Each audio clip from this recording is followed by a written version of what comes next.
عمران خان ایک ایسے آستین کا سانپ ہے جو بھی اس کے دوست ہوئے جنہوں نے اس کے ساتھ بھلائی کی، اس نے ہر اس انسان کے ساتھ دھوکہ کیا. خان صاحب آپ آج الیکشن کرا دیں، خان صاحب صبح ہارتے ہیں تو انہوں نے اسی وقت اگلے گھنٹے میں کہنا ہے کہ جی میں یہ الیکشن نہیں مانتا.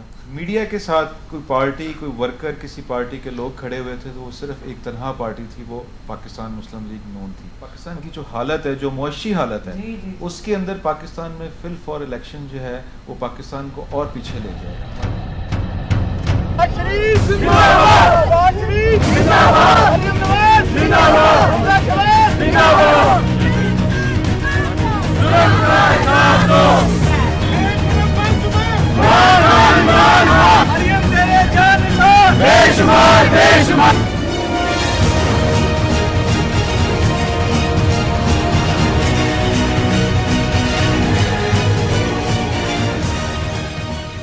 السلام علیکم everyone, this is Maira Khan. Welcome to Maira کے مہمان. آج میں ایک شخصیت کے پاس آئی ہوں جو کہ پاکستان کی سب سے بڑی پارٹی یعنی کہ مسلم لیگ نون کی شخصیت ہے اور ایم پی ہیں. ان کا نام ہے میاں عمران جاوید. آئیے ان سے بات کرتے ہیں اور جو موجودہ صورتحال ہے، جیسے کہ عمران خان صاحب نے مریم بی بی پہ ریمارکس دیے ہیں، اس حوالے سے بات کریں گے. آئیے ان سے ملتے ہیں. آپ کتنے سال سے منسلک ہیں اس پارٹی کے ساتھ؟ میں جب میں نے بیچلر کیا تو اس کے بعد، کیونکہ میری والدہ ایکٹیو تھیں اس میں پولیٹکس میں اور یہ علاقے کی ہمیشہ فلاح کے لیے اور ویلفیئر کے لیے کام کرتی تھیں، تو پھر میں ان سے بڑا انسپائر ہوتا تھا. تو ان کے ساتھ ساتھ کیونکہ میں بڑا تھا گھر میں تو سارا ہر وقت ان کے ساتھ ہی گزارنا پڑتا تھا. اور ہم مطلب کہ ماں بیٹا نے جو بھی ماں نے کام کرنا تو انہوں نے کہنا بیٹا ایسے میں کر رہی ہوں. میں کہا ٹھیک ہے، پوچھتی بھی تھی. جیسے میری والدہ کی وجہ سے ہم سب بہن بھائیوں کے دل میں بھی جو ایک خدمت کا جذبہ ہے اس کو ہمارے اندر ڈیولپ ہوا. اور اس وقت سے پھر میں اپنے اسی حلقہ میں جہاں آپ آج بیٹھی ہوئی ہیں، تو 2002 میں میں نے یہاں پہ فرسٹ ٹائم جو ہے اس وقت یوتھ ونگ کے اندر جو ہمارے یہاں حلقہ کے ایم این اے تھے، انہوں نے مجھے ایز اے یو سی جو ہے صدر بنایا.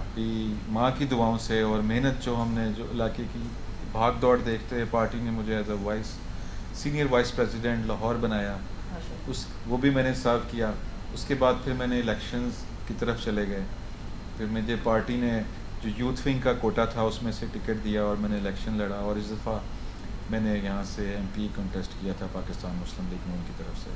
میں اپنے قائد کا میاں محمد نواز شریف صاحب کا بےحد مشکور ہوں کہ انہوں نے مجھ پہ اعتماد کیا اور مجھے اس قابل سمجھا کہ میں اس حلقے کی خدمت کر سکوں. خان صاحب کو اس بارے میں غور کرنا چاہیے. یوتھ ہے ان کو فالو کر رہی ہے، عورتوں کے بارے میں کتنی غلط بات کر رہا ہے. ایک چھوٹی سی اگر بچی جو ہے 12 سال کی وہ اس کو محسوس کر سکتی ہے، تو پھر آپ سوچتی ہیں کہ پاکستان کے جو سمجھدار خواتین اور جو مرد ہیں وہ اس کو کس طرح لیتے ہوں. جی آج کے دن میں جب آپ انٹرویو میں کر رہی ہوں، آپ سے بات کر رہی ہوں، شیریں مزاری صاحبہ کو گرفتار کیا گیا اور اس کے بعد پھر ان کو رہائی بھی مل گئی، تو کیا یہ اس چیز کا ریئیکشن تھا؟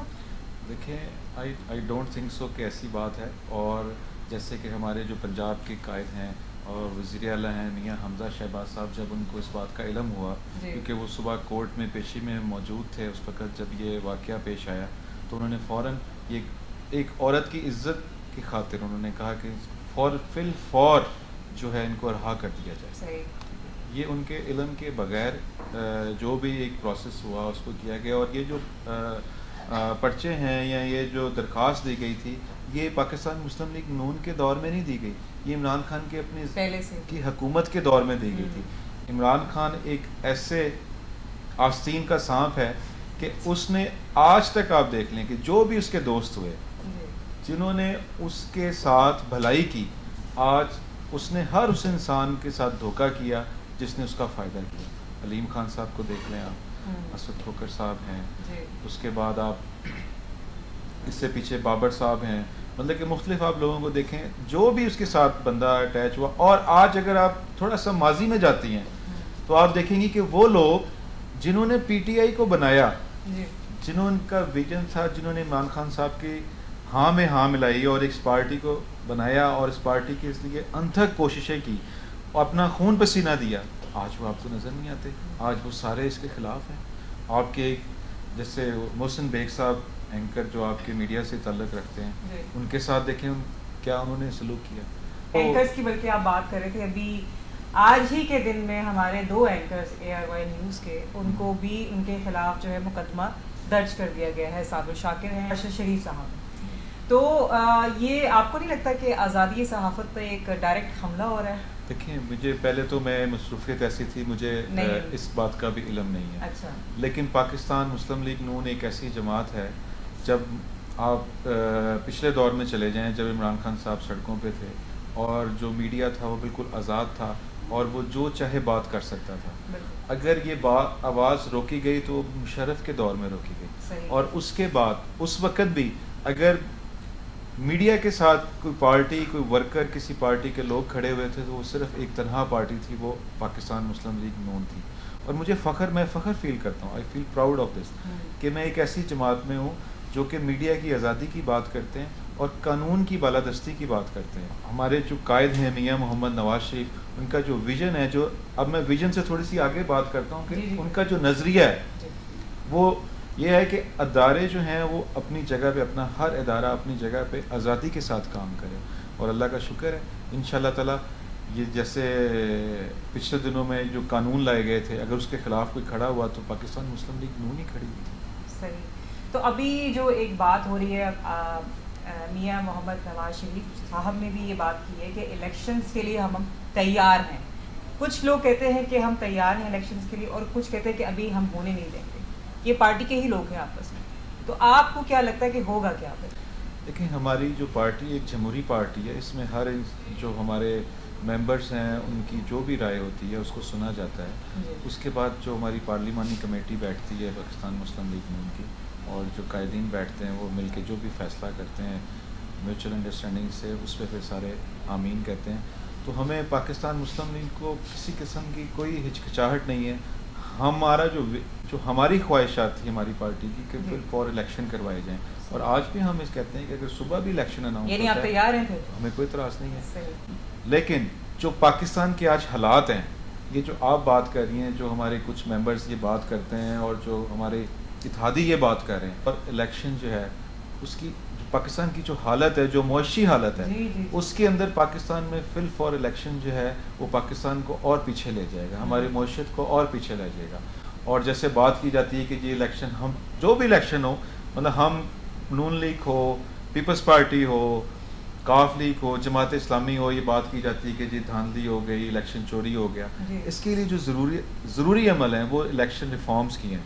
اگر الیکشن ریفارمز نہیں کیے جاتے تو آپ کا کیا خیال ہے کہ خان صاحب آپ آج الیکشن کرا دیں, خان صاحب صبح ہارتے ہیں تو انہوں نے اسی وقت اگلے گھنٹے میں کہنا ہے کہ جی میں یہ الیکشن نہیں مانتا. انہوں نے تو یہ یعنی اگر ان کے ریزلٹس ان کے مطابق نہ ہوئے تو وہ نہیں مانیں گے. آپ مجھ سے آپ یہ خان صاحب سے بھی لکھوا لیں اور ہم سے بھی لکھوا لیں, وہ پھر بھی نہیں مانیں گے. مطلب کہ آج تک اگر آپ دیکھیں کہ انہوں نے ہر اپنی پاکستان کی ہسٹری کے اندر ہماری جتنی بھی تاریخ کو اٹھا لیا جائے, اس میں ایک ایسا انسان آیا جس نے ہر اس بات کی منافی کی یا اس کے اپوزٹ چلا جس کا اس نے پہلے اس کو کہا کہ جی میں ایسا کروں گا, میں یہ نہیں کروں گا, میں جناب اگر IMF چلا گیا تو میں میری مطلب کہ میں بھکاری بن جاؤں گا, اگر پٹرول مہنگا ہو تو وزیر اعظم چور ہے, اگر بجلی مہنگی ہو تو وزیر اعظم چور ہے, اگر گیس کا بل زیادہ ہے تو وزیر اعظم چور ہے. ان 4 سالوں کو نکال دیں آپ, اور پچھلے دور میں جتنے قرضے لیے گئے اور اس دور میں جو قرضے لیے گئے وہ آج آپ دیکھ لیں برابر. آج اس کو ڈالر یاد آ جاتے ہیں, جب وہ آیا تھا تو ڈالر کہاں سے کہاں زمین سے آسمان پہ لے گیا. کہا جاتا ہے کہ بابر اعظم کا جو ریکارڈ ہے وہ بھی اس کو کراس کرتا جا رہا ہے ڈالر. بالکل ایسے ہی ہے. بابر اعظم جو ہیں وہ تھوڑا حیرت میں آگے کہ اب آگے کیا بنے گا. تو ہمارے جو وزیر اعظم ہیں شہباز شریف صاحب, انہوں نے لگژری آئٹمس پہ پابندی لگا دی ہے امپورٹڈ جو ہیں, تو کیا آپ کو نہیں لگتا کہ انفیئر ہے عوام کے ساتھ؟ یہ بات اکثر کی جاتی ہے کہ یہ جو اس سے کچھ لوگ اس کی فیور میں ہیں, کچھ اس کے اگینسٹ بھی ہیں. لیکن اگر کوئی سیاستدان, کوئی وزیر اعظم ہے, اگر کوئی MP ہے, اگر کوئی چیف آف آرمی اسٹاف ہے, اگر کوئی جج ہے, اگر کوئی جسٹس ہیں, کوئی بیوروکریٹس ہے, وہ اسی وقت ہے جب پاکستان ہے. اگر پاکستان نہیں ہے تو پھر یہ ساری پوسٹیں ہیں, یہ ساری چیزیں پھر تو کسی معنی کی نہیں ہے, سب کچھ ختم ہو جائے گا.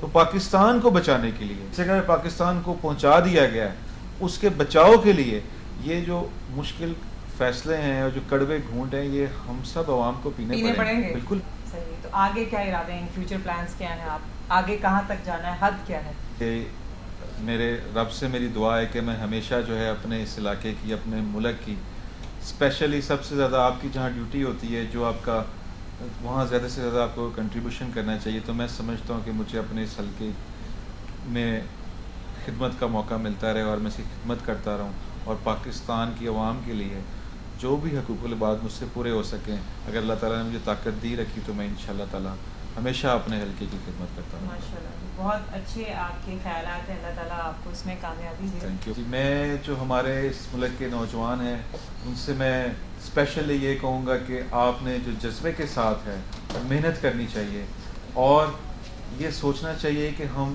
جو کام کر رہے ہیں اس کے اندر کوئی بھی کام اگر ہم کرتے ہیں, ہم سپورٹس میں جاتے ہیں, ہم ایجوکیشن میں چاہتے ہیں, جو بھی ہمارا دل کرتا ہے اس کو ہم دل سے کریں. اللہ تعالیٰ بھی ہمیشہ اس انسان کا ساتھ دیتے ہیں جو محنت کرتا ہے. کبھی حوصلہ نہیں ہارنا.